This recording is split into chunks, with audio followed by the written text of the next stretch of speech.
그럼 칫솔질의 정의를 한번 내려본다면 어떤 걸까요?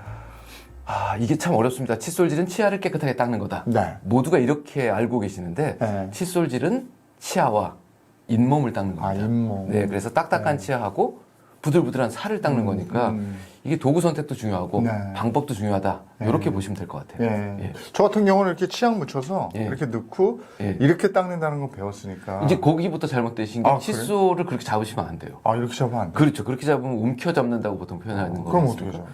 이게 정교한 일을 할 때는 칫솔을 연필 잡듯이 잡아야 이렇게요? 됩니다. 예. 오. 그 병원에서 의사들이 환자 볼 때 예를 들어서 무슨 도구를 들고 있다. 이렇게 잡죠. 예. 왜냐면 정교한 일을 하기 때문에 그렇거든요. 예. 뭐 미술가도 그렇고. 근데 이제 칫솔질이라고 하는 거는 치아에 붙어 있는 세균을 조절하는 일이란 말이죠. 그렇게 되면 매우 정교한 일이다. 그러니까 절대로 움켜 잡으면 안 되고 연필 잡듯이 잡아야 된다. 근데 이게 참 어렵습니다. 그래요. 저 습관이라는 게 있어서 이렇게 그렇죠. 잡고 이거 어금니부터 먼저 닦고 이렇게 그렇죠. 하고 그 다음에 이렇게 둥글게 닦기 시작해서 네. 저도 잇몸은 건드리면서 해요. 네네. 이렇게 하고 이렇게 하고 그렇죠. 혓바닥 한 번 네. 하고 끝 이렇게 되거든요. 대부분 그렇습니다. 그렇게 닦으면 얼마나 닦으시는 것 같으세요? 그렇게 오래 닦진 않아요. 그게 보통 이제 치과 의사들이 뭐 한 3분은 닦아라 뭐 이런 네. 얘기 하지 않습니까? 그렇게까지 안 가는 것 같아요. 조사를 해봤더니 정말로 열심히 닦는 사람들이 음. 한 45초에서 50초쯤 된답니다. 네, 1분 못 넘죠. 예. 네. 근데 치아가 모두 몇 개냐면 28개. 네. 그러면 치아 하나당 40초면 몇 개나 몇 초나 문지르고 있을 거냐 하는 거죠. 한참 걸리네. 네, 그래서 보통 얼마나 걸리냐라고 물어보시면 꼼꼼하게 닦으면 네. 한 10분에서 15분은 닦으셔야 돼요. 그렇게 말씀드려요. 그럼 그렇게 닦을 때 네. 우리는 그냥 전체적으로 이렇게 뭉뚱그려서 닦잖아요. 네. 근데 이렇게 안까지 샅샅이 닦으라는 말씀이신데 어디를 더 중점적으로 닦아야 되는 게 있습니까? 신경 써야 되는 거? 일단 칫솔질을 하려고 그러면 왜 닦아야 되는지가 1번이고요. 네. 그 다음에 이제 어디를 거거든요. 이 안 썩게 하려고 하는 거예요.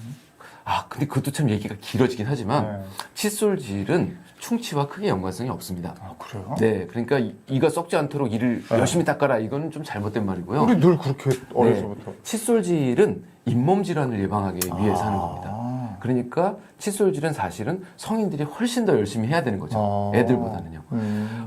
어디에서 주로 문제가 생기냐면 치아와 잇몸 사이에서 주로 문제가 생깁니다. 요 치아 잇몸 사이. 그렇죠. 꼭 경계면이죠. 그 나이 드니까 그게 페이더라고요. 그렇죠. 그게 이제 칫솔질이 잘못돼서 그런 경우도 있고, 그 다음에 이제 여러 가지 원인이 있지만, 결국 기본적으로는 칫솔이 치아와 잇몸 사이에 닿아야 된다라고 하면, 기본적으로는 칫솔이 부드러워야지 살을 건드릴 때 좀 덜 아프다는 그렇죠, 거죠. 그렇죠. 예. 네. 그래서 기본적으로 생각해 보실 때 1번은 치아와 잇몸 사이, 그 다음번에는 구석쟁이니까 치아와 치아 사이, 이렇게 두 군데가 집중해서 닦으셔야 될 부위입니다. 그러면 그 부위를 닦을 때 어떻게 해야지 제대로 닦는 거예요? 잘 생각해 보시면 치아와 잇몸의 경계보다 그러면 칫솔을 그쪽으로 살짝 돌리셔야 됩니다. 그러면 이에다 대고 똑바로 대지 마시고 약간 잇몸 쪽으로 기울이는 거죠. 그럼 이제 칫솔모가 잇몸을 살짝 향하지 않겠습니까? 그 상태에서 정말로 폼 클렌징으로 얼굴 문지르듯이 살살 닦으셔야 돼요. 여기 지금 이 모양을 가지고 네. 오셨으니까 한번 보여주세요. 치 아닙니까? 네. 그럼 보통 우리가 이제 이걸 자꾸 열심히 이렇게 닦는단 말이에요. 네, 저 이렇게. 예, 이렇게 닦습니다. 네, 네. 이렇게 닦으면 잘 보시면 이렇게 뒤집어서 보시면 이하고 이 사이에 칫솔이 안 들어가죠. 네, 안 들어가죠. 예, 여기 사이에요. 예, 요거를 요 상태에서 요만큼만 기울이시면 요렇게 들어갑니다. 들어가네. 예, 그래서 기본적으로는 머리에 90도, 약간 기울이면 45도. 그다음 이에다 밀착. 요게 일단 기본적인 자세라고 보시면 될 것 같습니다. 근데 여기를 닦으려면 요렇게 되고 요렇게만 움직이셔야 돼요. 살살. 예. 그래서 그 칫솔 털이 요 사이에서 안 나오는 게 보이지 않습니까? 박박 닦으면 안 되는구나. 치카치카 하면 안 되는구나. 네, 그 소리가 나면 무조건 잘못하는 겁니다. 그래서 이렇게 살살 문질러서 닦으시고 그 다음 이를 또 닦으시고 이렇게 한 개씩 닦으셔야 돼요. 그래요? 근데 이렇게 닦으시면 말씀드린 치아와 잇몸의 경계부에 칫솔이 전혀 들어가지 않아요. 그래서 우리나라 사람들이 대부분 다 잇몸 질환이거든요. 그래서 기억하셔야 될 건 주문같이 자, 요 놈을 닦아보자 90도, 머리를 살짝 잇몸 쪽으로 45도, 이에다가 설설 갖다 대고 이제 붙은 것처럼 느껴지면 그때부터 아주 작은 동그라미를 동글 그리는데 머릿속에 숫자를 세는 거죠. 하나, 둘, 셋, 넷 해서 한 20번쯤 닦습니다. 그러니까 다 닦으셨으면 칫솔을 이렇게 띄어서 다음 주에 또 90도, 45도 밀착 요렇게 해서 또 동글동글 요렇게 해서 한 20번 닦으시고 이렇게 해서 하나씩 닦으라고 보통 말씀을 드려요. 그러면 칫솔 머리가 크면 안 되겠네. 그렇죠. 그게 네? 정답입니다. 요만해야 되네. 네, 되도록이면 작은 게 좋습니다. 아. 이게 우리가 어디를 닦더라도 네. 기본적으로 걸레를 들고 이렇게 닦는 거고요. 걸레를 여기다 껴가지고 이렇게 닦는 것다 지금 이게 훨씬 잘 섬세하죠. 닦거든요. 예, 그래서 머리가 작을수록 좋습니다. 아, 그렇구나. 그럼 우리가 전동 칫솔 요즘에 쓰는 분들도 많잖아요. 네, 그렇죠. 전동 칫솔은 요 헤드가 동그랗잖아요. 그렇죠. 동그란 놈도 있고. 거기에도 괜찮겠네. 그게 이제 여러 가지가 있는데 동그란 놈도 있고요. 네. 칫솔처럼 생긴 놈도 있는데 이 두 가지가 작동 방식이 다릅니다. 네. 전동 칫솔 동그란 거는 이게 동글동글 돌아가는 것처럼 보이는데 실제로 네. 도는 게 아니고요. 이렇게 움직입니다. 네. 왔다 갔다 하는 거죠. 그 다음에 칫솔처럼 움직이는 거는 이렇게 떨어요. 근데 두 가지 방식으로 봤을 땐 둘 다 효율적이지만 기본적으로는 떠는 방식 자체가 돌아가는 방식보다는 조금 더 안전하고 효율성이 좋다고 그럽니다. 근데 진동 칫솔 그러면 그런 전동 칫솔 쓰는 게 좋아요? 내 손으로 이렇게 하는 게 좋아요? 아, 이거는 자동차가 스틱이 좋아요? 오토가 좋아요? 아, 똑같거든요. 그런 차이요? 예. 그리고 운전 잘하는 사람은 똑같습니다. 근데 운전이 조금 미숙한 사람은 오토가 훨씬 편하죠. 근데 이것도 제대로 조작을 못하면 이제 초보 운전으로 난 면허 땄다 그래서 오토 끌고 나와서 사고 나는 경우 많듯이 칫솔질 방법을 충분히 잘 알고 계셔야 전동 칫솔도 효과가 있습니다. 전동도 말씀드린 대로 똑같이 잇몸 쪽으로 살짝 기울이시고 그 동그란 건 기울어지지가 않습니다. 예. 기울이시고 제일 중요한 건 제가 이렇게 동글동글하게 닦는다고 말씀드렸잖아요. 전동 칫솔은 지가 움직이거든요. 그 움직이시면 안 돼요. 아, 그 가만히 대고 대고. 계셔야 돼요. 네. 그래서 전동 칫솔 쓰실 때는 칫솔을 이렇게 자기가 떨고 있을 거니까요. 이에다 대고 요렇게 대고 있다가 다음에 요렇게 대고 있다가 요렇게 돼야 되면 소리가 보통 옹 소리가 난다. 옹 이렇게 되는 거거든요. 근데 이걸 사람들이 그래요. 이러고 문지르고 다녀요. 네. 그럼 이가 심하게 깎일 수 있어요. 아. 예, 그러니까 조심해서 쓰셔야 될 도구입니다. 전동 칫솔 쓸 때는 그거 조심해야 됩니다. 네. 하나 닦고 띄어서 닦고 해서 절대로 전동 칫솔은 문질르시지 않는 걸로. 예. 그럼 이렇게 양치질 할 때 꼭 공들여서 골라야 되는 세 가지 아이템이 있다면서요? 일단 기본적으로는 제일 기본적인 게 칫솔이죠. 네. 근데 칫솔이 얼마만큼 차지하냐면 대략적으로 한 70%에서 한 60%가 칫솔입니다. 근데 칫솔은 기본적으로 몇 가지가 있는데 제가 좀 보여드릴게요. 네. 예. 일단 칫솔 보여드리기 전에 이걸 한번 보여드릴게요. 이 화장실 닦는 소를 제가 하나 가져왔는데 제가 이렇게 생긴 놈하고요. 이렇게 생긴 놈하고 어느 걸로 닦으면 꼼꼼하게 닦을 수 있어요. 아, 요게 더 그치, 요게 꼼꼼하게 구석구석이죠. 닦입니다. 네. 그러니까 머리통이 큰 것보단 작은 걸 찾으셔야 되는 게 1번이에요. 그 다음번에는 예를 들어서 이렇게 보시면 여기 이제 털이 꽂혀 있지 않습니까? 예. 이게 보시면 플라스틱이 많이 보이죠? 네. 요렇게 생긴 놈하고 요렇게 생긴 놈하고는 어느 걸로 닦는 게 잘 닦이죠? 아, 이게 더 섬세하죠. 네. 그럼 결국은 머리통이 작고 털이 빽빽하게 찬 놈을 찾으시는 게 1번이에요. 근데 이제 돌아다니는 칫솔들을 보면 요렇게 생긴 놈이 있습니다. 네. 요게 이제 뭐라고 얘기하냐면 미세모란 칫솔인데 옆면에서 보시면 칫솔털 끝부분을 다 이렇게 뾰족하게 잡아 빼놨어요. 이렇게 되면 닿는 면적이 별로 없어요. 부드럽긴 한데. 네. 예. 이렇게 생긴 건 평평하게 생겼는데 네. 닿는 면적이 좀 있을 거란 말이죠. 그래서 우리가 빗자루 살 때 빗자루 끝이 이렇게 뾰족뾰족하게 된 걸로 방바닥을 쓸고 싶냐는 거죠. 그게 기본적으로 이건 잘 안 닦입니다. 근데 사람들이 참 좋아해요. 맞아요. 이게 왜냐면 이쑤시개가 많이 꽂혀 있지 않습니까? 고춧가루는 잘 빠져요. 아. 근데 고춧가루 빼는 건 우리가 칫솔이라고 안 그러고 이쑤시개라고 부릅니다. 그러니까 결국 기본적으로는 끝이 뾰족한 건 별로다. 그다음에 이제 머리통 크기를 잠깐 보시면 요렇게 세 개를 놓고 보면 어느 걸 고르시겠냐는 거죠. 요게 정답이군요. 그렇죠. 네. 그래서 머리가 되도록이면 작은 걸 찾으셔야 됩니다. 그다음에 이제 칫솔 털도 요렇게 이렇게 놓고 보시면 뭐가 차 있는 게 다르지 않습니까? 네, 빽빽하게요. 그러네요. 예. 근데 보통 우리가 얘기하는 게 아무거나 이렇게 하나 골라서 사면 대략적으로 한 800가닥에서 한 1000가닥 좀 요 안에 꽂혀 있대요. 근데 빽빽하게 꽂혀 있는 놈은 이놈은 한 6000가닥이 꽂혔고요. 그다음에 또 다른 칫솔 하나 요렇게 생긴 놈은 이건 한 5000가닥이 꽂혀 있고. 그러면 이제 1000가닥으로 닦을 거냐 5000가닥으로 닦을 거냐 이러면 이제 이건 접촉 면적 차이가 꽤 있는 거죠. 그래요. 그다음에 이제 이 머리를 지나가면 이제 핸들이 나옵니다. 핸들 부분은 보시면 이렇게 생긴 디자인이 제일 많은 것 같아요. 네. 이게 뭐냐면 여기다 손을 딱 올려놓기 좋게 홈이 오돌오돌하게. 네. 그다음에 또 이것도 손을 이렇게 딱 올려놓기 좋게 고무 손잡이가 달려 있는 거죠. 여기도 이렇게 딱 네, 넣게. 그립감이 좋죠. 힘주라는 거죠. 근데 말씀드린 대로 힘을 주면 안 되거든요. 이건 우리가 이렇게 잡는 습관이 있어서. 그렇죠. 예. 그러니까 이게 사람들한테 힘줘서 이를 문지르라고 가르치고 있는 칫솔이에요. 그러니까 되게 안 좋은 칫솔입니다. 하라는 거. 예. 근데 그렇게 잡으시려면 제일 좋은 건 연필처럼 생긴 그러네. 거예요. 이게 보시면 얘는 딱 모나미 볼펜처럼 생기지 않았습니까? 맞아요. 예. 그러니까 이렇게 생긴 것들은 잡았을 때 그립감이 연필 잡았을 때는 정말 안정적입니다. 그다음에 제가 뭐라고 말씀드렸냐면 90도, 45도 그 얘기를 했단 말이죠. 그럼 이에다 90도를 대고 45도로 돌릴 땐 이렇게 모가 쳐져 있으면 살짝 돌리면 안정적으로 또 딱 잡혀요. 그러니까 이게 각도 잡을 때도 좋기 때문에 되게 심플하게 생겼지만 칫솔 대는 되도록이면 연필처럼 생긴 걸 고르시면 좋겠다. 그럼 이제 기준은 다 나왔죠. 머리가 작고 그 작은 머리에 칫솔이 빽빽하게 들어있고 끝이 뾰족하지 않고 칫솔 대는 연필처럼 생겼고 그러네. 이게 이제 메인입니다. 네. 이게 제일 중요한 도구고요. 그 다음번에 고를 도구는 사실은 치간 칫솔이에요. 그러니까 치간 칫솔은 치아와 치아 사이인데 제가 어디가 중요하다고 말씀드렸냐면 이와 잇몸의 경계면 그건 칫솔로 닦습니다. 그 다음에 치아와 치아 사이 요거는 치간 칫솔로 닦는 거죠.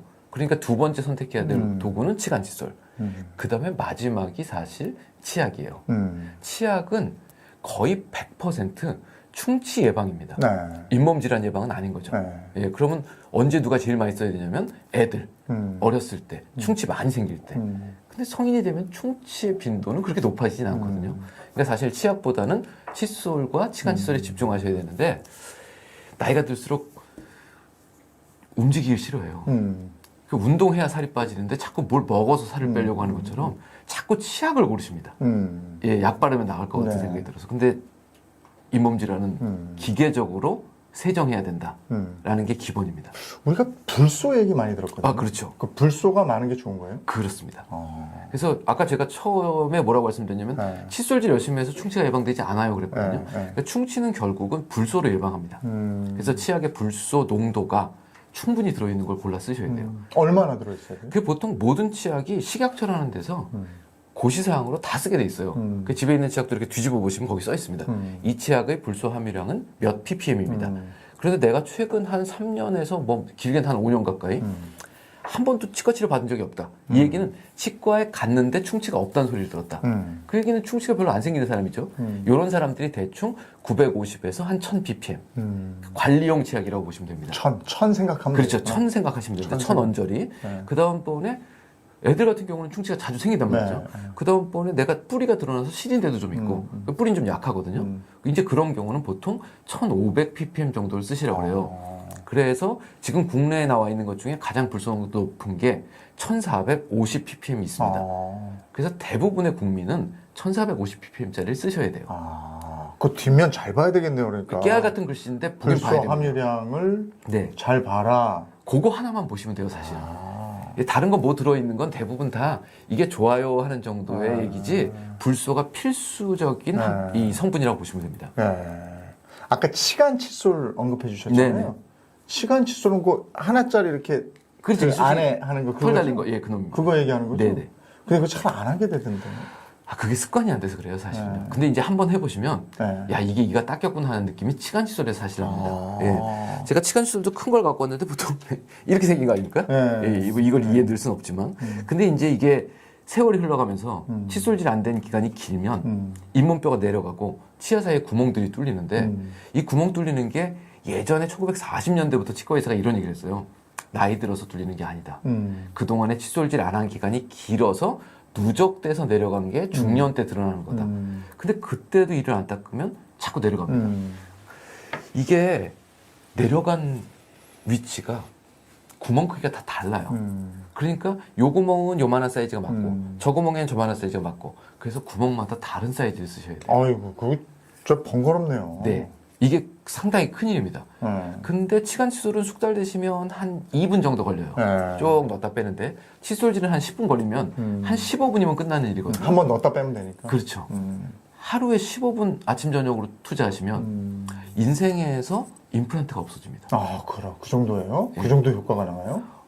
이게 사람이 갖고 있는 병이 되게 많지 않습니까? 병원에 가보면. 근데 그 중에서 원인이 알려진 병이 별로 없대요. 암은 왜 걸리냐? 그럼 정확하게 아는 사람 없거든요. 근데 치과 질환은 충치하고 잇몸 질환이잖아요, 주로. 이 두 가지는 원인이 100% 알려져 있어요. 치료 방법도 100% 알려져요. 결국은 칫솔질하고 치간칫솔 쓰시면 치과 의사가 필요 없는 세상이 옵니다. 예, 정말로 그렇습니다. 근데 칫솔이나 이 치간 칫솔이나 네. 이런 거는 어떤 때 교체를 해요? 아, 이게 이제 보통 뭐 네. 석 달에 한 번 바꿔라. 네. 뭐 위생을 위해서 한 달에 한 번은 바꾸는 게 좋다. 이런 얘기들은 제가 봤을 때는 칫솔 업체에서 하는 얘기 같아요. 예. 이게 빗자루는 언제 바꾸냐? 달았을 때. 그렇죠. 털이 벌어지고 빠지고 칫솔도 똑같습니다. 네. 근데 3개월 이내에 어떤 네. 칫솔이든 간에 3개월 이내에 털이 벌어졌다. 그럼 칫솔질 잘못하고 계신 거예요.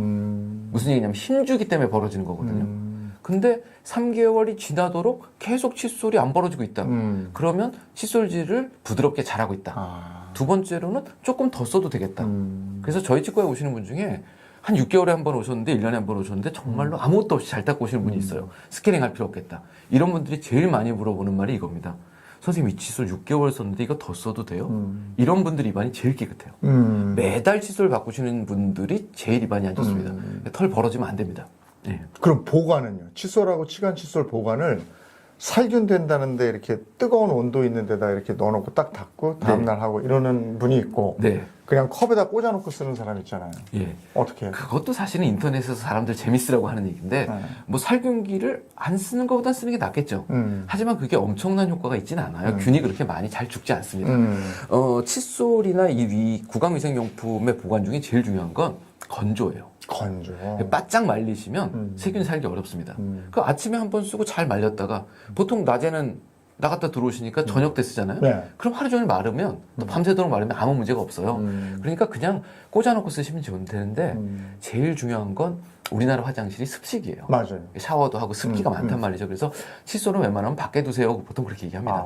예, 칫솔질 깨끗하게 하시고. 내 책상 위에다 둬야 되겠다. 그렇죠. 그리고 직장 다니시는 분들은 서랍에 넣지 마시고 사무실 연필 꽂이 꽂아놓으시다. 그렇지. 예, 제일 좋은 건 햇볕 드는데 너무 좋겠다. 그래서 뭐 여건이 되시면 살균기 사서 쓰시는 걸 반대하지는 않지만 굳이 그렇게 필요하진 않다. 예, 그렇게 보면 되실 것 같아요.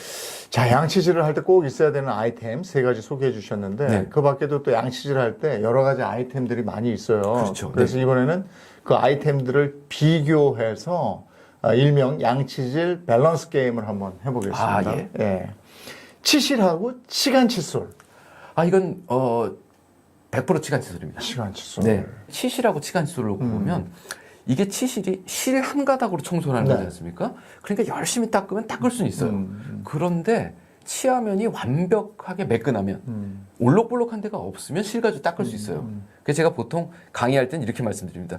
여기 이렇게 생겼으면 힘들지만 이거 가지고 이렇게 닦을 수 있어요. 근데 치아는 이렇게 생겼대요.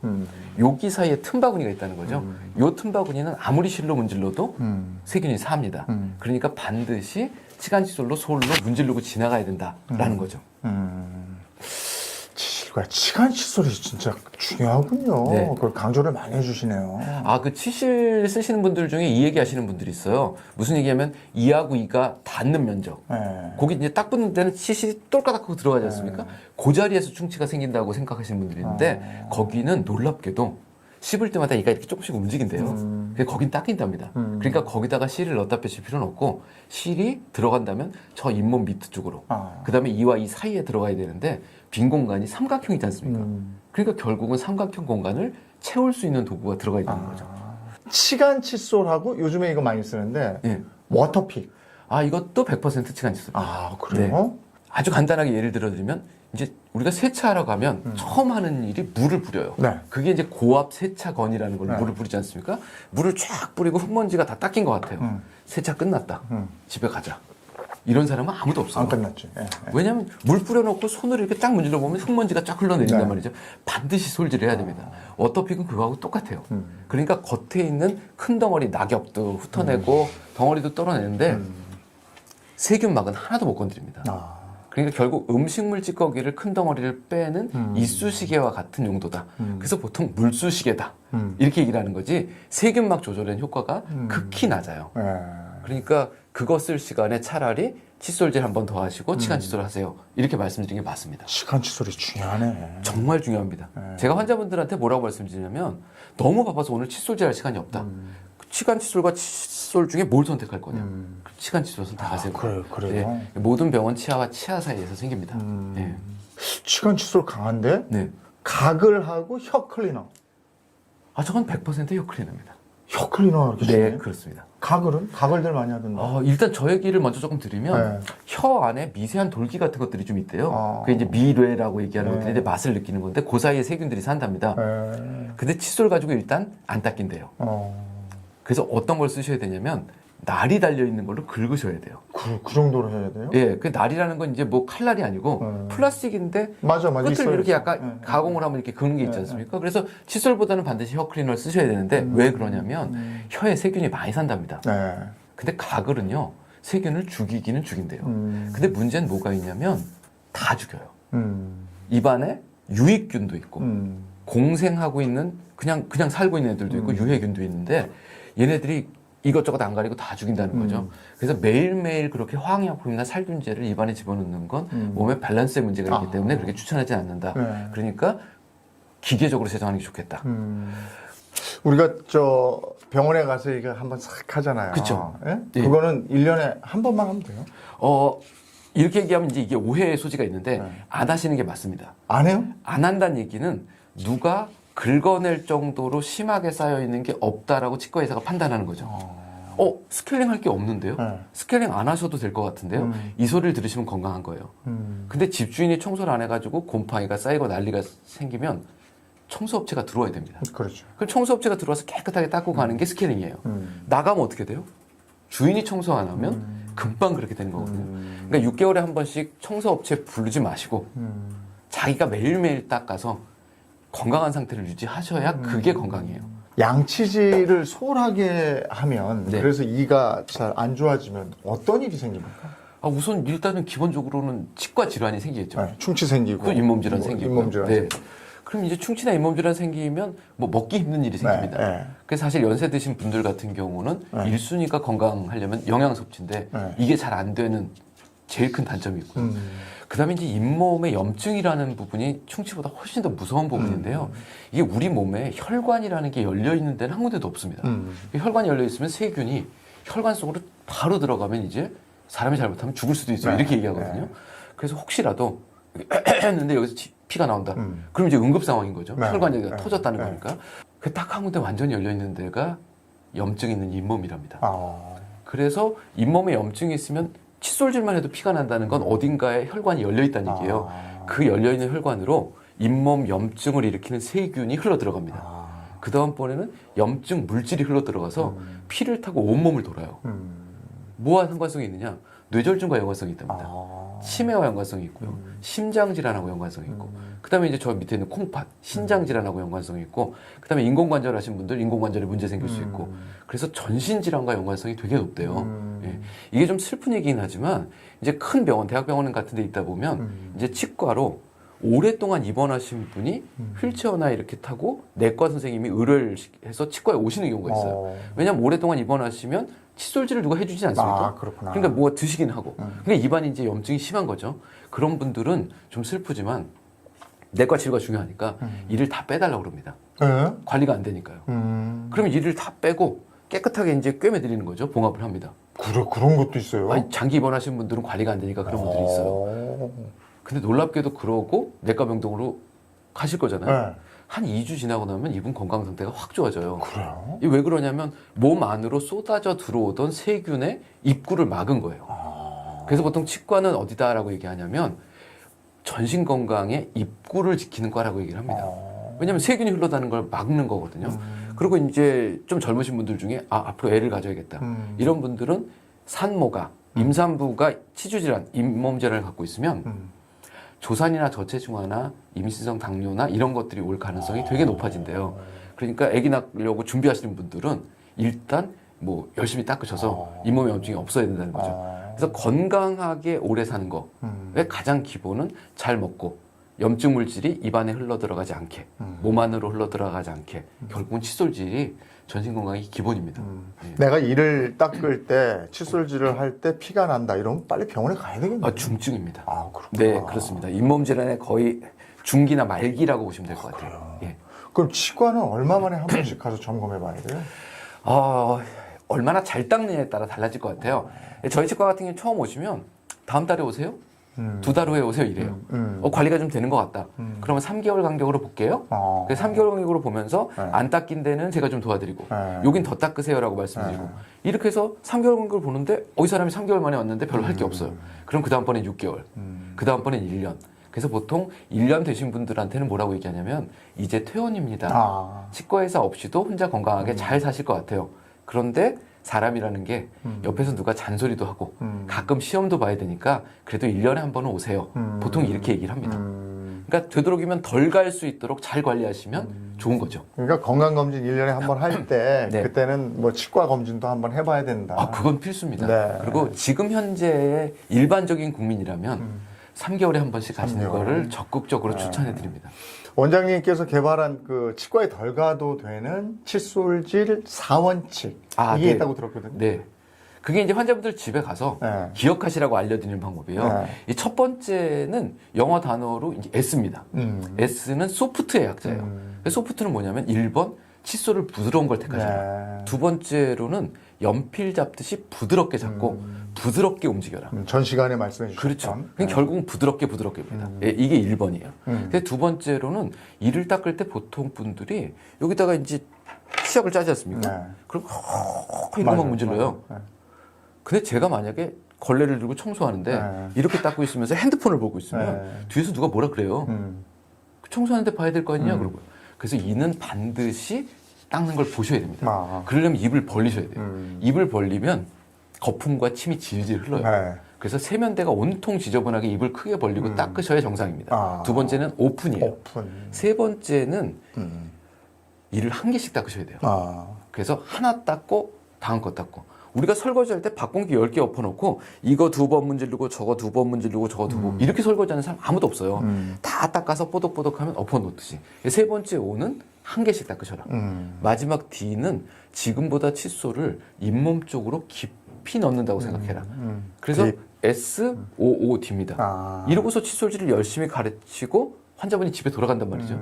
그럼 이제 집에 들어가서 오늘 말 많은 치과의사한테 뭘 배웠는데 이러면서 첫 번째가 부드러운 걸 쓰라고 그랬어. 칫솔을 하나 사갖고 왔단 말이죠. 이걸 연필 잡듯이 해보라고 그랬는데 치약을 짜가지고는 두 번째는 입을 크게 벌리고 그리고 거울 앞으로 이렇게 다 갑니다. 한 개씩 잇몸을 닦으라 그랬지. 이제 이거 기억하라고 실질적으로 저렇게 만들어서 알려드리고 있어요. 네. 예. 지난 시간에 왜 치약 고를 때 불소 함량을 꼭 보고 골라라 이랬잖아요. 네네, 그렇죠. 그러면 우리 왜 어린애들 이 안 썩게 하려고 네. 불소 코팅 하잖아요. 예, 그렇습니다. 그거 좋은 거예요? 예, 반드시 하셔야 됩니다. 예. 이게 충치가 뭐냐라고 물어보면 이가 썩는 거요. 이렇게까지는 대답을 다 하세요. 어떤 기준으로 썩어요라고 물어봤을 때 뭐 세균이 파먹겠죠? 보통 이렇게 대답을 하는데 이가 녹는 겁니다. 그 이빨에 있는 칼슘 같은 게 녹아 나오는 게 충치예요. 그러면 이제 푸석푸석해질 거란 말이죠. 그래서 제가 쉽게 말씀드리는 건 뼈에서 칼슘이 빠지면 골다공증. 잘못하면 뼈가 이렇게 해서 부러져요. 이에서 칼슘이 빠지면 그게 충치. 잘못하면 이에 구멍이 뚫려요. 이 구멍 뚫리는 게 현미경부터 뚫린단 말이죠. 그때 불소가 있으면 불소가 그 자리를 다시 메꾼대요. 그러니까 이게 복구를 시켜주는 거거든요. 충치를요. 치과에서 하는 불소도포는 보통 한 애들 같은 경우는 한 3개월, 6개월 주기로 합니다.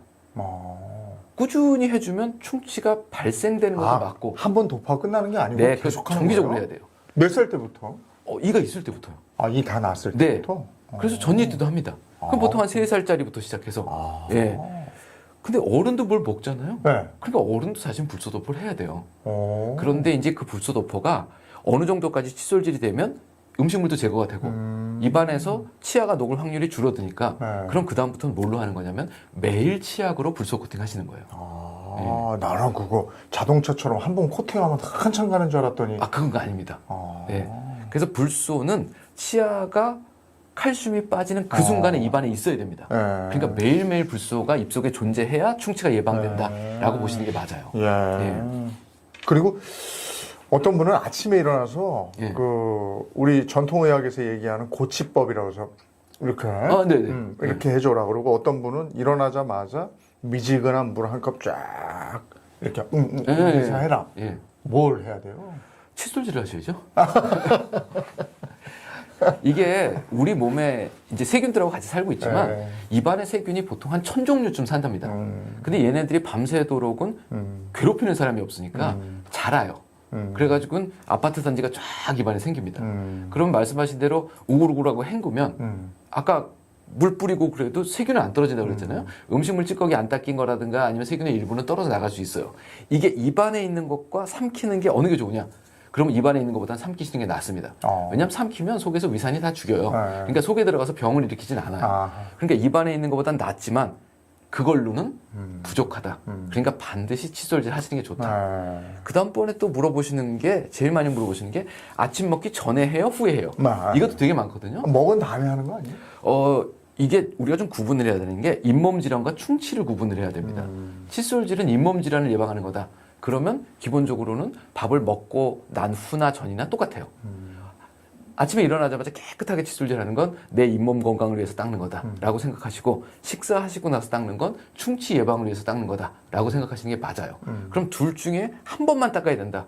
그러면 밥 먹고 닦는 게 낫긴 합니다. 하지만 2번 닦으시면 제일 좋겠어요. 아침에 일어나서는 정말 꼼꼼하게 식사하고 난 후에는 대충 이렇게 닦으셔도 상관없습니다. 잇몸 질환 측면에서는. 그리고 또 이제 현대인들이 바쁘다 뭐다 그래도 양치는 해야 된다 이런 생각 때문에 그 씹는 치약도 나왔다고 그러거든요. 효과가 있습니다. 없습니다. 단호하게 말씀하셨네요. 왜 이렇게 말씀드리냐면 치아를 세정하는 데는 기계적 세정이 90%래요. 결국은 칫솔과 치간 칫솔이 90%를 담당합니다. 그 10% 내에 치약도 있고 워터픽도 있고 가글도 있는 거예요. 그러면 그게 효과가 있다고 얘기하려면 90% 하고 추가적으로 썼을 때 효과를 원하는 거지 90%를 제하고는 얘기할 수 없는 거죠. 그러니까 칫솔과 치간 칫솔을 놓고서는 그 외에는 다른 도구를 고민하실 필요는 전혀 없습니다. 없다. 칫솔질 할 때 우리가 333 뭐 규칙이라고 그래가지고 그게 있잖아요. 하루에 3번 씻고 3분 이내 뭐 3분 이상. 이게 정석입니까? 아닙니다. 그거는 그냥 최소한 이거라도 하라는 거예요. 칫솔질은 대략적으로 아까 말씀드린 대로 이를 하나씩 닦는다라고 생각하면 한 10분 걸립니다. 그러니까 10분씩 닦으세요.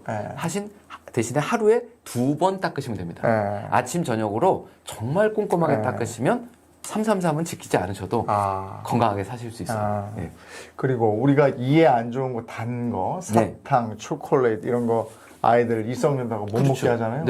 실제로 이에 제일 안 좋은 게 뭡니까? 1차적으로 치아에 안 좋은 첫 번째 성분을 고르라면 그게 산입니다. 산 성분 시큼한 거. 그걸로 이가 녹는 거예요. 삭는 겁니다.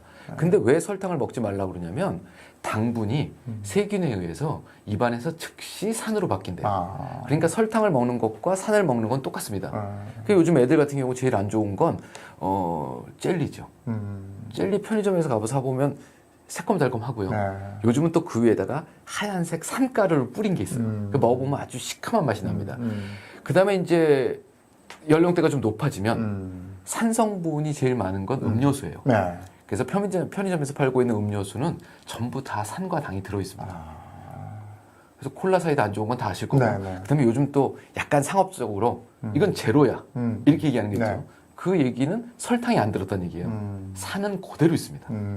그러니까 보통 환자분들이 제로 콜라, 제로 사이다 얘기하실 때 제가 벌써 말씀드리는 게 피자 먹을 때는 콜라 먹는 게 맛있다. 그러니까 그때는 제일 맛있는 당 들은 콜라를 먹고 피자를 매일 먹지 않잖아요. 그러니까 콜라를 매일 안 먹으면 된다. 이게 사실 맞는 거지. 난 제로 먹어. 그래서 많이 먹는 건 별로 안 좋다는 거예요.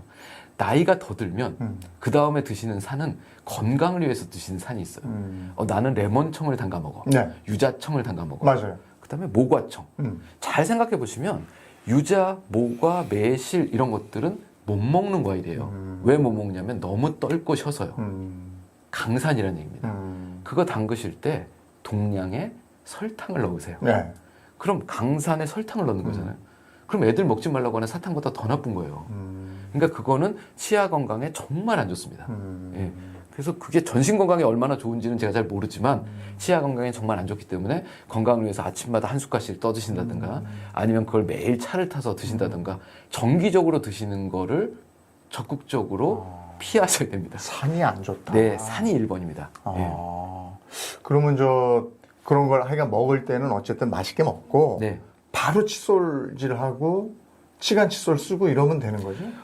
말씀드린 대로 칫솔과 치간 칫솔은 잇몸 건강이고 지금 충치 얘기지 않습니까? 네. 근데 만약에 충치는 무조건 산이야. 예, 산이 들어갔는데 이빨이 푸실푸실하게 녹고 있어요, 산에. 거기다가 칫솔까지 문질러 대면 더 큰일인 거죠. 그러면 이런 음식을 먹고 양치질하면 그건 안 좋은 거네. 네, 그래서 그런 거를 드셨으면 물로 헹구시고 한 30분 있다가 이를 닦으세요라고 말씀드려요. 그렇구나. 네. 야, 이거 중요하네요. 그러니까 내가 뭘 먹었느냐에 따라서도 칫솔질 시간도 달라지고 칫솔질을 언제 시작해야 될지도 달라지고 그래서 내가 먹는 게 도대체 뭔지 한번 써보시라는 얘기도 가끔 드려요. 그러니까 일단은 우리가 경계해야 되는 거는 요즘에 12월에 뭐 크리스마스 지난 연말에 네. 산이 많은 뭐 탄산음료니 뭐 이런 거 많이 먹었단 말이에요. 그럴 수 있죠. 네. 그러면 그 즉시 양치하는 건 안 좋은 거네. 네. 내가 그리고 직장인들도 내가 점심에 뭘 먹었나 보고 네. 사무실 들어가서 바로 닦아내고 이러는 게 아니고 먼저 해서 뱉고 네. 그다음에 한 3, 40분 있다가 그때 양치질 해라. 그래서 알겠습니다. 평균적으로 칫솔질하는 시간은 뭐라고 말씀드리냐면 직장인 말씀하셨지만 밥 먹고 커피 마시고 수다 떨고 다 떨고 오후 근무 시작하기 10분 전에 이를 닦으라 그래요. 네, 그게 제일 좋습니다. 저는 무조건 먹자마자 닦는 게 제일 좋은 줄 알았어요. 그렇진 않습니다. 네. 그렇구나. 근데 그 먹자마자로 생각을 해보면 첫 숟갈 들어갔을 때부터가 음식물 들어가는 상황이에요. 예, 그러니까 밥 먹는 동안 이미 30분이 지났어요. 음식물 들어간 지. 그러니까 그 시간보다는 오히려 산이 조금 중화되고 난 후에 칫솔질 하시는 게 더 좋습니다. 예. 나이가 들면서 치아 건강 안 좋아지는 분들 주변에서 많이 봤는데 뭐 잇몸이 약해진다든지 뭐 여러 가지 이유로 그렇죠. 평생 내 치아로 살 수 있는 방법이 뭐가 있습니까? 일단 딱 두 가지입니다. 하나는 어렸을 때 충치 예방. 그건 불소다. 그리고 나이 들어서의 충치 예방, 그것도 불소다. 그러니까 불소 도포하고 그다음에 불소 치약 열심히 쓰시는 거. 이게 충치 예방의 한쪽 근간입니다. 그 다음번에 젊은 시절에는 잇몸 질환이 없어요. 왜냐하면 잇몸뼈가 망가지면 사춘기까지는 도로 만듭니다. 근데 이제 주민등록증 나오고 이후부터는 내가 안 닦으면 잇몸이 망가지는 거거든요. 한쪽의 잇몸 질환은 칫솔질과 치간 칫솔입니다. 결국 칫솔, 치약, 치간 칫솔 이 딱 세 가지만 들면 제대로만 하면 치과 의사 없이 평생 건강하게 사실 수 있어요. 저는 오늘 또 불소도포가 이렇게 중요한 건지 몰랐어요. 중요합니다. 네. 알겠습니다. 예. 자, 셀코TV 탐나는 일상. 오늘은 칫솔질의 슈퍼스타, 올바른 칫솔질 전도사 박찬진 원장님과 함께했습니다. 나와주셔서 고맙습니다. 감사합니다. 고맙습니다.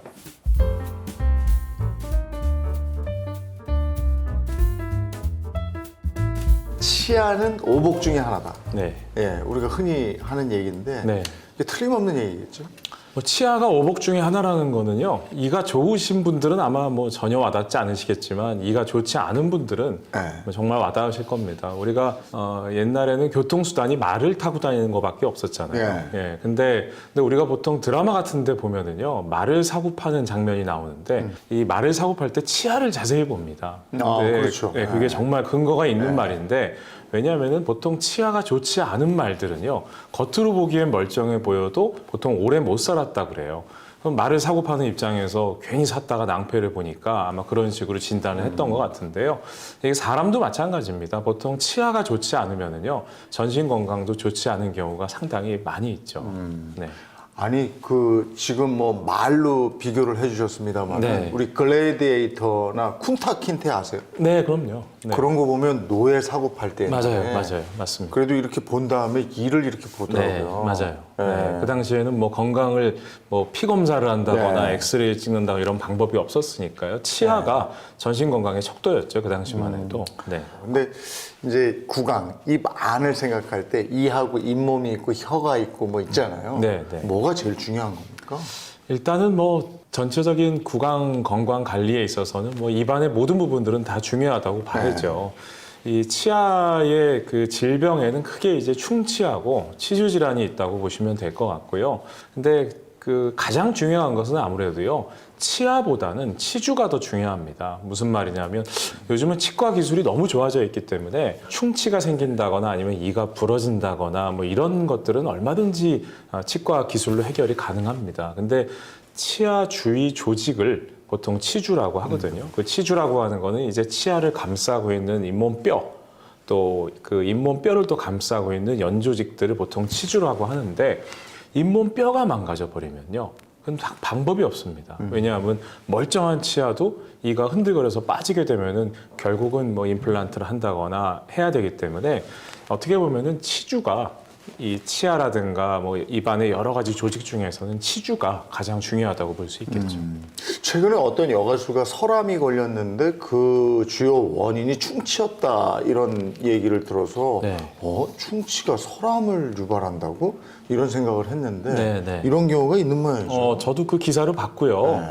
이 암은 우리 몸 안에 여러 가지 부분들에서 다 생깁니다. 근데 충치 세균 자체가 설암을 일으킨 것은 아니고요. 그것은 불가능한 얘기고, 다만 이제 그분은 오랫동안 충치 치료를 하시지 않으셨던 것 같아요. 그래서 이가 깨지셔서 날카로운 부분이 생기셨는데, 그 부분이 이제 혀에 자꾸 자극을 주다 보니까 우리 보통 혓바늘 돋는다고 하죠. 네. 그 부분이 계속 상처가 나올 수가 없었던 거죠. 그러다 보니까 이제 그 연조직 부분에 혀에 암이 생기는 그 가장 큰 원인 중에, 인자 중에 하나가 됐던 거고요.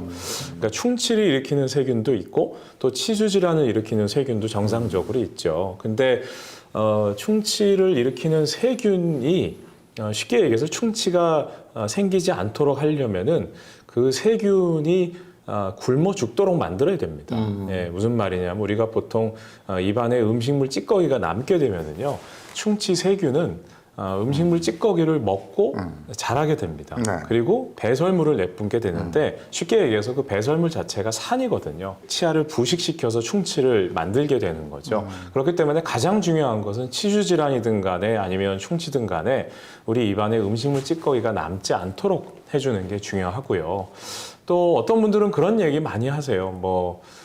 나는 태어나서 치과를 한 번도 안 가봤다. 근데 이가 멀쩡하다. 이렇게 자랑스럽게 얘기하시는 분들도 계시거든요. 근데 그거는 이제 본인이 관리를 잘 하셔서 그런 건 아니고요. 이 유전적인 원인도 상당히 큽니다. 네, 보통. 예를 들어서 실제로 충치가 잘 안 생기시는 분들의 치아는 상당히 딱딱해서 그 치과 드릴로 갈리지도 않습니다. 그래요? 근데 보통 충치가 잘 생기는 분들은 그 치과 드릴로 이렇게 치아를 삭제를 해보면요, 정말 스티로폼 같이 확확 들어갑니다. 그러니까 유전적인 원인도 상당히 크기 때문에 제가 말씀드리려는 요점은, 예를 들어서 부모님이 이가 좀 좋지 않으셨다 하시는 분들은 본인 스스로 젊으셨을 때부터 관리를 또 하셔야 되고요. 또 본인이 안 좋으신 분들은 자제분들한테도 좀 어렸을 때부터 관리를 잘 하게 해주시는 게 중요하다고 하겠죠. 이 튼튼한 유전자를 받은 분도 있지만 네. 아예 튼튼하지 않아서 나는 하루에 3번 양치질 꼬박꼬박하고 치실하고 네. 치간 칫솔 다 하는데도 네. 이가 왜 이렇게 약해 하는 분들도 있어요. 맞습니다. 그거는 그냥 유전적인 영향입니까? 관리를 잘못한 겁니까? 그러니까요. 그게 나는 이를 열심히 닦는데도 맨날 이가 흔들거리고 붓고 피나고 또 충치 생긴다 하시는 여자분들, 사모님들 계시거든요. 근데 그게 이제 유전적인 원인이 좀 크다고 봐야죠. 그리고 또 보통 우리가 칫솔질 나는 3번 열심히 하고 한다 하시는데, 그거는 꼭 그렇지는 않고요. 제가 그냥 우스갯소리로 공부 열심히 책상에 앉아서 하는 학생들이 다 1등 하지는 않는다, 이렇게 말씀드리거든요. 그거는 쉽게 얘기해서 공부 방법이 틀린 거죠. 효율적으로 공부하지 않았던 거고, 그리고 참고서도 하나만 가지고 공부하면 또 잘 안 되잖아요. 그러니까 그 구강을 관리하는 도구도 여러 가지가 있는 것이 좋습니다. 그런 용품들 중에서 이런 건 꼭 가지고 있어야 됩니다 하는 건 뭐가 있겠습니까? 저는 가장 중요하게 생각하는 것 중에 하나가 아침 저녁으로 이 수압으로 청소하는 걸 꼭 좀 쓰시라고 말씀드려요. 요즘에는 불과 한 5년 전만 해도 그렇게 수압 세정기 쓰시는 분들이 거의 없었거든요. 근데 이 수압 세정기는 한 번도 안 써보신 분은 있어도요, 한 번 쓰시면은 이게 너무 개운하기 때문에 자꾸 쓰실 수밖에 없습니다. 보통 제가 자동차 세차하는 순서로 말씀드리거든요. 처음부터 이렇게 거품 내가지고 막 닦지 않죠. 맨 처음에 물 뿌리죠. 예, 속이 시원하게 한번 싹 닦아주십니다. 그 이유가 일단은 먼지 찌꺼기 제거하는데 수압을 하는 게 제일 효율적이어서 그렇고요. 또 구석구석 좀 닦을 수 있어서 그렇습니다. 그렇기 때문에 권해드리는 건 일단은 댁에서 아침 저녁으로는 수압 세정기 한번 하시고, 그 다음에 거품 내서 칫솔질 하시고, 그리고 치실을 한번 하시고 그리고 치간 칫솔 이렇게 4가지를 하시면요. 제가 뭐 조금 과장 보태서 대한민국 치과 의사들 치과 다 문 닫아야 된다 이렇게 설명드릴 만큼 또 충치라든가 치질환 예방하는데 너무 좋은 방법인데 불행히도 이렇게까지 하시는 분은 잘 없다고 봐야죠. 우리가 이런 용품들이 뭐 몇 가지가 있습니다만 기본템으로 가지고 있는 게 칫솔, 치약 그렇죠. 이건데 네. 그 칫솔과 치약 이거는 뭐 어떤 걸 써야 되는지 또 칫솔과 치약 뭘 더 신경 써야 되는지 이런 것도 궁금하네요. 네, 그러니까 보통 칫솔 같은 경우에는요. 근데 또 우리나라 분들은 자극적인 것도 이런 거 좋아하시거든요. 그러니까 칫솔 뭐 딱딱한 걸로 그냥 막 닦으시고 또 소금, 붉은 소금 막 쓰시고 하셔서 분노의 양치질. 맞습니다. 네, 그래서 치아 자체가 마모되는 경우가 많이 있었는데요. 일단 기본적으로 칫솔 자체는 상당히 좀 부드러운 모를 쓰시는 게 좋고요. 왜냐하면 치약 자체에 이미 돌가루, 그러니까 마모제가 들어가 있기 때문에 굳이 칫솔 모까지도 딱딱한 거를 쓰실 필요가 없어요. 그게 이제 플라그라든가 치석 같은 걸 좀 효율적으로 제거하려고 일부러 돌가루를 넣는 건데 안 그래도 돌가루 들어가 있는 걸 칫솔 모가 좀 딱딱한 걸로 쓰시게 되면은 치아 자체가 많이 마모가 되고 또 시리거나 이런 증상들이 있기 때문에 가장 칫솔에 있어서 중요하게 말씀드리고 싶은 것은 칫솔 모가 좀 부드러운 거 쓰시는 게 좋고요. 그리고 치약은 약입니다. 근데 보통 그럼 약은 그만큼 조심해서 또 잘 골라서 써야 되거든요. 그리고 사람마다 써야 되는 치약도 다 다릅니다. 보통 치약 어떤 거 쓰시는 치약 어떤 거 쓰세요? 그냥 좀 화한 거였죠. 그러니까요. 네, 네. 그런 게 좋아요. 아니면 뭐 집에 그냥 있는 거 네. 아무거나 쓰시는 경우가 많이 있죠. 근데 특히 우리나라 분들이 화한 거 좋아하시기 네. 때문에 일단은 치약이 화한 건 별로 좋지가 않습니다. 네, 왜냐하면은 보통 우리나라 분들 칫솔질 어떻게 하시냐면 여기다 이제 치약을 이만큼 짭니다. 듬뿍 짜죠. 네. 많이 짭니다. 네. 그리고 또 일 닦는데 보통 333 얘기 많이 하잖아요. 네. 근데 아시지만 333 중에 하나가 3분 동안 닦으라는 네. 건데 보통 한 30초 안 넘깁니다. 예. 근데 문제가 뭐냐면은 3분 동안 닦으시라는 이유가 우리 입안의 구석구석 깨끗하게 닦기 위해서는 3분 정도 실제로 뭐 혀까지 닦고 정말 깨끗하게 닦으려면 더 걸립니다. 근데 오랫동안 못 닦으시는 이유가 첫 번째는 치약을 많이 짜기 때문이고요. 그럼 거품이 많이 나거든요. 그리고 또 치약이 방금 화한 거 좋아하신다고 하셨지만 왠지 화한 걸 써야지 좀 뭔가 한 것 같거든요. 개운하죠. 네, 근데 그걸 3분 하시면요 입안이 얼얼해서 견딜 수가 없어요. 그렇기 때문에 대부분 그냥 한 30초 하시고 말거든요. 그러니까 치약도 마모제가 좀 너무 많이 들어가 있거나 너무 화하다거나 너무 자극적인 것들은 좀 피하시는 게 좋습니다. 성분 중에 뭘 봐야 돼요? 불소 뭐 이런 거 봐요? 그 치약도요. 그 성분명이 써 있긴 한데요. 그 성분명까지 파악하시긴 좀 아마 일반 소비자분들이 쉽지는 않고요. 다만 이제 거기에 용법들이 써 있습니다. 용도. 그러니까 예를 들어서 옛날에는 그 안티프라그라는 그러니까 이건 제품명은 아닙니다. 무슨 말이냐면 프라그가 이제 그 치석 치태거든요. 그러니까 치석 치태 예방용 치약들이 있습니다. 그거는 이제 충치를 예방한다 이런 치약이니까 쉽게 얘기해서 돌가루가 많이 들어가 있는 거거든요. 근데 그런 치약을 이가 시리신 분들이 또 모르고 쓰시는 경우가 있어요. 그러면 그 시리신 부분이 더 마모가 돼서 결국은 더 시리게 되는 거거든요. 그러니까 본인에 맞는 용법에 맞게 좀 쓰시는 게 제일 좋고요. 그리고 또 계면활성제 성분이 좀 적게 들어가 있는 게 좋기는 합니다. 그러니까 우리는 안 개운하던데. 그러면. 맞습니다. 그게 그러니까 거품이 일으키는 거 아니에요? 맞아요. 근데 중요한 거는 치약을 쓰셨을 때 개운해. 아니면 거품이 많이 났다. 이 치약들은요, 별로 좋은 치약들이 아닙니다. 그러니까 뭔가 닦긴 닦았는데 안 닦은 것 같은 좀 개운한 맛이 없는 치약이 오히려 계면활성제가 좋고 또 구강 건강에 나쁘지 않은 치약들이거든요. 근데 이 치약 제조 회사에서들은 대부분 다 그런 제품을 만들 수밖에 없습니다. 그래야 많이 팔리니까. 맞아요. 네. 보통 또 칫솔은 얼마마다 한 번씩 바꾸시나요? 저는 하여간 느낌이 있어요. 네. 이렇게 하다가 이게 왜 너무 흐느적거린다. 그럼 네. 그때 바꿔요. 네. 네. 근데 제가 아까 말씀드린 대로 칫솔모는 너무 딱딱한 거 쓰시는 게 좋지 않다고 말씀드렸거든요. 요즘은 칫솔모가 부드러운 거 쓰시는 게 좋기 때문에 저 같은 경우에는 칫솔은 한 달은 안 넘기시는 거를 좀 추천드립니다. 네, 왜냐하면 짧다 생각보다. 칫솔모 자체가 상당히 부드럽기 때문에 원래 그 부드러운 이유가 이하고 잇몸 사이에 잘 침투하라고 이렇게 부드럽게 만들어 놓은 거거든요. 근데 보통 한 달 정도만 쓰셔도 많이 마모가 되기 때문에 저 같은 경우에는 칫솔은 한 달에 한 번 정도 교체하시되 습한 환경이 아닌 곳에 보관하셔라 이렇게 좀 추천을 드립니다. 네. 우리가 그 먹는 음식 중에서 네. 그 구강 건강에 도움이 되는 음식, 이건 좀 피해야 되는 음식 뭐가 있겠습니까? 네, 보통 뭐 그 칼슘 같은 거 많이 드시면 뼈에 좋다 이렇게 말씀하시는데요. 그건 불행히도 그렇지는 않고요. 잇몸 뼈하고요, 우리 몸의 뼈하고는 아예 기원도 다르고 다른 뼈입니다. 이 칼슘약 같은 걸 드신다고 해서 잇몸 뼈가 좋아지는 것은 아니고요. 다만 이제 치아나 잇몸에 좋지 않은 음식들을 좀 피해 주시는 게 좋죠. 뭐 너무 딱딱하다거나. 우리가 참고로 말씀드리면 치아에 가장 좋지 않은 음식들은 어떻게 보면 딱딱한 음식보다 질긴 음식들이에요.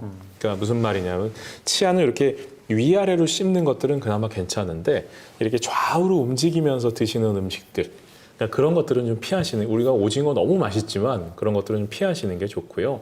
또 치주 질환이 가장 안 좋은 것들이 이제 자잘한 음식물 찌꺼기들입니다. 제가 아까 전에 수압으로 청소하는 게 너무 좋다 말씀드렸는데요.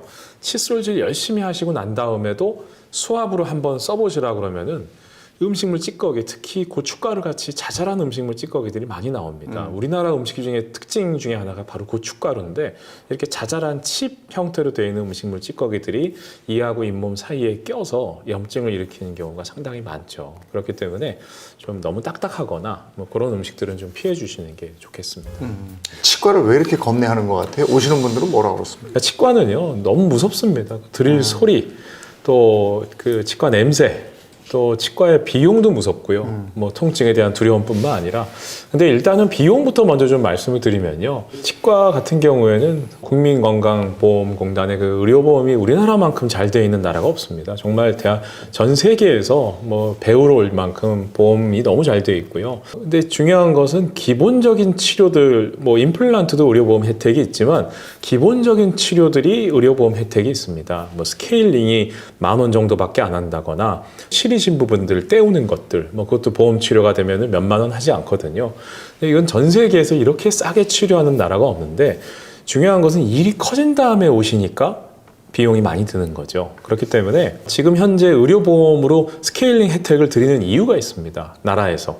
그게 혜택을 드리려고 하는 게 아니고요. 미리미리 스케일링을 좀 받으시면 그 국민건강보험공단의 재정도 좋아지거든요. 왜냐하면 미리 스케일링을 받으시면 나중에 돈이 안 들기 때문에, 그래서 국민건강보험공단에서 고민하다가 1년에 한 번씩은 꼭 좀 10,000원 정도만 부담하셔서 스케일링 받으시게 되면은 나중에 일이 커져서 뭐 몇백만 원 들어가는 경우가 없거든요. 또 보험 혜택으로 해결되는 것도 많이 있습니다. 요즘 뭐 틀니도 의료보험이 되고요, 임플란트도 의료보험이 되기 때문에 뭐 이런 비용 부담 때문에 이제 안 오시는 어르신들이 계시고, 또 통증에 대한 두려움, 뭐 아플까봐 뭐 여러 가지 부분들. 근데 요즘은요, 일단 기본적으로 치과가 거의 뭐 너무 친절합니다. 원장님들 옛날에는 뭐 불친절하신 경험이 있으셔서 트라우마가 있으셨던 분들이 계셨다면은 요즘은 의사나 스태프분들이 너무 친절하시고요. 또 요즘에는 치과 치료가 생각보다 그렇게 불편하지 않습니다. 뭐 자면서 치료받는 방법도 있고요. 또 마취 주사도 요즘 정말 안 아프게 놓는 방법도 있기 때문에, 중요한 것은 병원에 오시는 것 자체가 마음 먹고 오시는 게 너무 어렵기 때문에 많은 분들이 치료를 좀 두려워하시고 이런 부분들이 있지 않을까 생각이 들죠. 근데 치주 질환이 내가 좀 심각한 거 아닌가, 이게 잘 모르잖아요. 네, 맞습니다. 그런 사인 같은 게 있습니까? 뭐 이런 경우도 있습니다. 뭐 내가 예를 들어서 한 50세, 60세 된 분이신데 내가 평생 치과 가본 적도 없다. 나는 너무 이가 좋다. 근데 뭔가 어느 날부터 이가 약간 시리고요. 또 칫솔질 할 때 가끔 피가 납니다. 보통 잇몸에서 피가 나면은 어떻게 하세요? 칫솔질 하시다가 예를 들어서 피가 좀 났다. 그러면은 그냥 멈추고 이렇게 해서 뱉죠. 예, 그죠. 예, 그러니까 대부분 칫솔질하다 피가 나시면요. 예. 아, 내가 칫솔질이 잘못됐나? 아니면 상처가 났나? 대부분 그 부분은 안 건드립니다. 네. 근데 잇몸에 피가 난다라고 하는 거는요, 그 부분에 염증이 있다라는 겁니다. 우리가 칫솔질은요, 아무리 세게 해도 절대 피가 나지 않거든요. 그리고 보통 들뜬다 그러죠. 들뜨는 게 무슨 말인지 이가 좋으신 분들은 모르시겠지만, 그 우리 밥 먹을 때 아니면은 그냥 식사하지 않는 중이라도 이렇게 꽉 깨물어 보면은요, 이가 좋으신 분들은 잘 증상이 없는데 뭔가 어느 치아 하나가 좀 약간 이렇게 들떠서 올라온 것 같은 느낌이 약간 듭니다. 근데 또 항생제 먹고 광고하는 그런 약들 먹으면 조금 뭔가 힘을 받는 느낌이 들고, 보통 우리가 풍치라고 하는 게 그래서 풍치라고 부릅니다. 이가 들뜨는 느낌, 바람 들었다 이렇게 얘기를 하죠. 그런 증상만 갖고도 치과에 갔는데도 아이고 이를 빼셔야겠습니다 이렇게 얘기를 들으시는 경우가 있죠. 그만큼 이 치주 질환, 치과 질환은요 암하고 비슷해서 말기에 이르러서야 증상이 좀 나옵니다. 그렇기 때문에 검진을 좀 자주 하시는 게 좋고요. 앞서 말씀드린 것처럼 국민건강보험공단에서 검진료를 몇천 원밖에 안 받고 또 스케일링도 10,000원 정도만 받게 만들어 놓은 이유가, 그렇게 해서 좀 제발 치과에 오셔서 관리를 하셔야 나중에 큰일이 안 생긴다는 이유 때문에 그렇게 건강보험공단에서 혜택을 드리고 있는 거죠. 예전에는 이가 없으면 잇몸으로 산다 이렇게 얘기를 했는데 요즘에는 이가 없으면 임플란트 박으면 된다 이렇게 얘기를 해요. 어떻게 생각하세요? 그게 치과 의사들이 제일 싫어하는 속담 중에 하나인데요. 임플란트가 좋은 게 아닙니다. 보통 이가 안 좋으면 뭐 이 빼고 임플란트 하면 되지라고 이렇게 얘기하시지만, 임플란트가 오래 쓰는 게 아닙니다.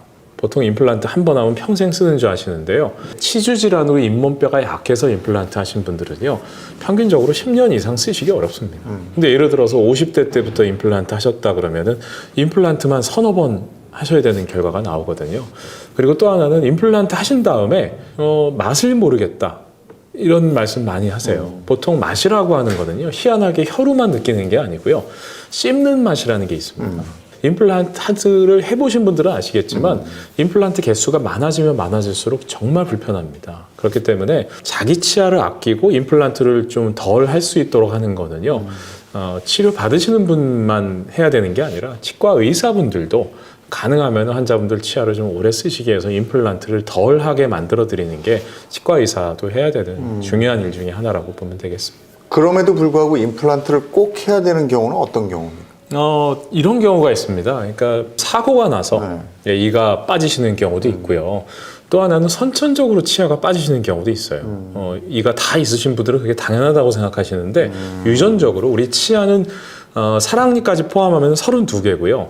또 사랑니를 제외하면 28개 치아입니다. 근데 이 28개 중에 많은 치아들이 아예 유전적으로 없는 분들도 있거든요. 입안은 빈 공간이 있으면 안 되고요. 그 치아의 개수는 다 유지를 하고 있어야 됩니다. 그리고 또 하나는 치료 시기를 놓치면 안 되거든요. 보통 제가 앞서서 자기 치아를 최대한 살리는 게 좋다고 말씀드렸지만, 또 이를 어쩔 수 없이 빼야 되는 경우에 무조건 이를 안 빼고 있으면은 정상적인 치아까지 다 망가져 버립니다. 잇몸뼈가 좋지 않은 치아는 또 솎아내야 될 때는 빨리 솎아내고 임플란트 하시는 게 필요할 수도 있죠. 임플란트 치료받을 때 특히 주의할 건 뭐가 있습니까? 우리가 가만히 생각해 보시면요, 우리가 전신 마취를 하지 않고 본인의 뼈를 노출시키는 수술은요, 임플란트 수술밖에 없습니다. 뼈를 노출시키는데 전신 마취를 하지 않는 수술. 왜냐하면 보통 전신 마취는 호흡기를 대야 되는데 임플란트 수술은 그렇게 할 수가 없기 때문에 그렇거든요. 근데 그만큼 임플란트 수술은 큰 수술이고요. 또 어쩔 수 없이 출혈이 생기기 때문에 임플란트 수술도 상당히 좀 조심해서 접근을 해야 됩니다. 치과 마취 주사도 이 혈관을 수축시키는, 왜냐하면 출혈이 많이 나오면 안 되니까요. 혈관을 수축시키는 약이 들어가는데, 우리가 보통 여러 가지 전신질환이 생깁니다. 50세 이상 되시면은 당뇨, 고혈압, 심장질환 이런 여러 가지 전신질환도 이 임플란트 수술할 때 상당히 좀 고려를 많이 해서 수술을 하셔야 되고요. 또 이와 같은 전신질환이 있으신 분들의 수술 경험이 많이 있는 좀 임플란트 수술을 많이 하시는 병원을 골라서 임플란트 수술을 받으시는 것도 또 중요하다고 할 수 있겠습니다. 전신질환이 없는 분들 중에도 임플란트 부작용이 있는 경우가 있습니까? 예를 들자면은 수술하고 났는데 우리가 이 아래턱뼈는요, 신경관이 있습니다. 근데 이 임플란트 수술하다 보면은 의사도 사람이기 때문에 신경관을 하차하는 사이에 건드리는 경우가 있죠. 근데 그게 일시적으로 건드리면 감각이 돌아오는데요. 그걸 좀 심하게 건드리게 되다 보면은 어떤 증상이 있냐면 아예 여기 감각이 없습니다. 그래서 보통 우리 왜 어르신들 식사하실 때 여기 많이 묻히시잖아요. 그게 감각이 저하되기 때문인데, 이 젊은 분들도 임플란트 수술하시고 난 다음에 여기다가 음식이 붙어도 모르는 경우도 있고요. 또 물을 마시는데 이렇게 물이 쭉 흘러버리는 경우도 있고요. 입 자체에 감각이 없기 때문에 또 정확한 위치에 또 임플란트가 들어가지 않아서 또 염증이 생긴다거나 또 잘 안 씹힌다거나 이런 걸로 접수된 사례도 많이 있고요. 임플란트 할 때 보면 가격도 천차만별이더라고요. 네, 그게 네, 뭐 수입산도 맞습니다. 있고 네. 국내산도 있고 뭐 이러는데 따져봐야 될 게 뭐가 있습니까? 우리나라 임플란트, 국산 임플란트도 종류가 몇 가지 있지만 실제로 임플란트가 사용되는 게 400가지가 넘습니다. 네, 국산도 상당히 많고요. 국산 제품을 심으셔도 충분합니다. 저 같은 경우에도 좀 치아 자체가 부러져서 임플란트를 하나 심었는데요. 저도 국산 임플란트 심었기 때문에 뭐 국산이나 외산이나 가지고 걱정하지는 않으셔도 될 것 같다는 생각이 들고요. 이거 임플란트 잘못 심어줬을 때 재수술은 가능한 거죠? 네, 이게 뭐 성형수술도 마찬가지지만요. 이 재수술이 가장 어렵습니다. 그리고 불행히도 문제가 뭐냐면요. 다른 병원에 가셔서 나 어떤 병원에서 임플란트를 했는데 이게 마음에 안 들고 다시 임플란트 수술 좀 했으면 좋겠다 하시면 대부분 잘 봐주지 않습니다. 그리고 대부분 어떻게 하시냐면 이 안 좋은 임플란트를 빼고 오세요. 이렇게 말씀드리는 경우가 많습니다. 그게 의사분들이 뭐 이렇게 박하게 하려고 하는 게 아니라 이 책임 소재가 불분명하기 때문에 다른 병원에서 한 거를 안 건드리려고 하는 경우가 상당히 많이 있죠.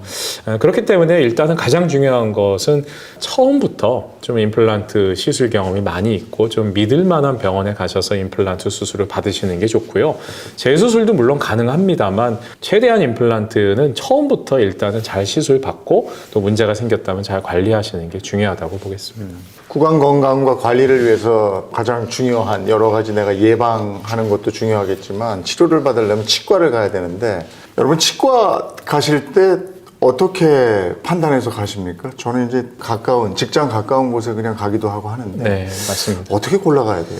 그러니까 보통 치과를 가실 때요, 주변에 치과를 갔다 와서 치료받은 사람한테 물어봅니다. 거기 치과 어땠어? 이렇게 물어본다거나 아니면은 가장 권해드리지 않는 방법이 이제 검색을 합니다. 그래서 치과가 어디 있나?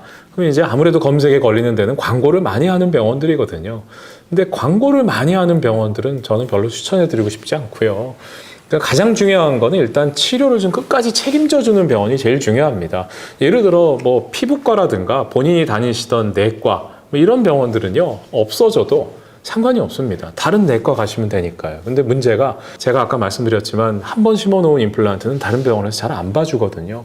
그러니까 병원이 없어져 버리면요 본인이 제일 큰 낭패를 겪습니다. 근데 불행히도 싸게 임플란트를 쫙 심어놓고 없어져 버리고 다른 동네로 가서 또 치과 하시고 이런 보통 이 치과 의사분들이 가장 어떻게 보면 경멸한다 그러죠. 가장 직업적으로 하시면 안 되는 행동을 하시는 분들이 좀 많지는 않지만 그런 분들이 계시거든요. 그렇게 좀 치료를 책임져 주시는 분이 좀 필요하고 아무래도 좀 임플란트 치료를 좀 받으시려고 하면은 여러 가지를 다 하신 병원이 아니라 임플란트만을 좀 중점적으로 반대로 교정 치료를 받으시려면은 교정만 중점적으로 하시는 병원에 가시는 게 좋고요. 또 그 사례가 많은 게 좋습니다. 아무래도 의사를 명의를 만드는 거는요 본인이 잘나서가 아니라 환자분들이 만들어주는 거거든요. 많은 환자분들이 가서 많은 임플란트 치료를 해보신 분들이 당연히 임플란트 치료를 잘 하실 수밖에 없는 거고요.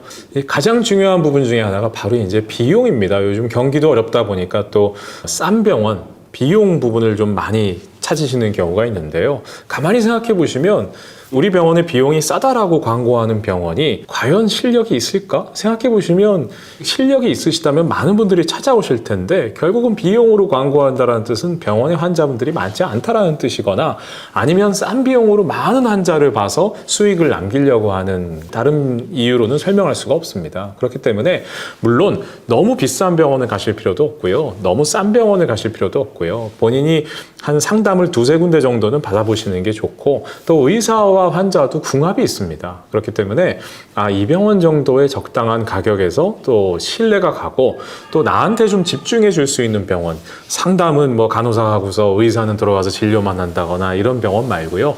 의사가 처음부터 끝까지 좀 맡아서 상담하시고 진료해 주시는 병원을 고르신다면은 앞서 말씀드린 그런 여러 가지 부작용들을 겪지 않으시고 잘 치료받으실 수 있을 것 같습니다. 치과 울렁증이나 공포증이 있는 분들도 있단 말이에요. 네. 그걸 극복할 수 있는 방법이 있습니까? 뭐 치과 의사는 저도 마찬가지입니다. 제가 아까 임플란트 수술 받아봤다고 말씀드렸는데 치과 의사도 막상 치과 치료 받으려면요 더 무섭습니다. 근데 저 같은 경우에는 임플란트 수술 받으면서 자면서 했거든요. 그러니까 전신 마취가 아니고요.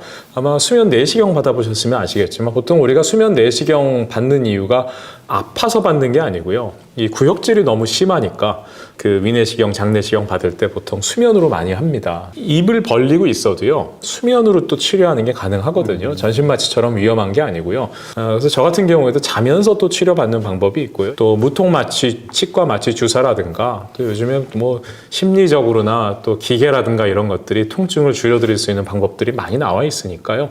과거에 좀 그런 트라우마가 있으셨던 분들은요, 요즘 치과 가보시면은 정말 요즘에는 안 아프게 잘 치료할 수 있는 방법이 있구나 이렇게 놀라실 겁니다.